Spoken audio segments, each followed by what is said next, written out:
আসসালামু আলাইকুম গাইসেরা, তোমরা সবাই কেমন আছো? তো আজকে আমার মিনি কিচেনে দেখতে পাচ্ছ বিশাল বড় আয়োজন করেছি।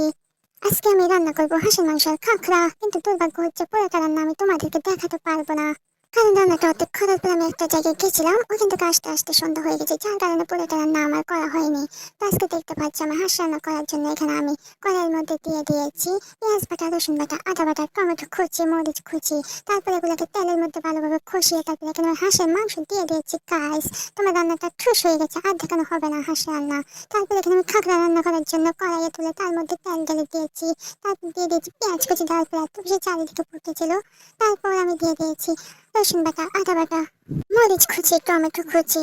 তারপর আর একটা বাকি আছে পেঁয়াজ বাটা, সবগুলো একসাথে ঠেলে দিয়েছি গাইস, কারণ আমার আলাদা দেওয়ার ধৈর্য আমার ছিল না গাইস। তারপর এখানে আমি দিয়ে দিয়েছি হলুদের গুঁড়া, মরিচের গুঁড়া, জিরার গুঁড়া, লবণ।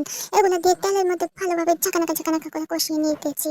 এইদিকে কড়াইটা বারবার চাইতেছে উল্টো করে যাওয়ার জন্য, তবু আমি দিতেছি না গাইস, দেখতেই পাচ্ছ। তারপর এখানে আমি দিয়ে দিয়েছি খাখরাগুলো দেওয়ার পর ভালোভাবে আমি লেড়ে চেড়ে কষিয়ে নিতেছি তেলের মধ্যে।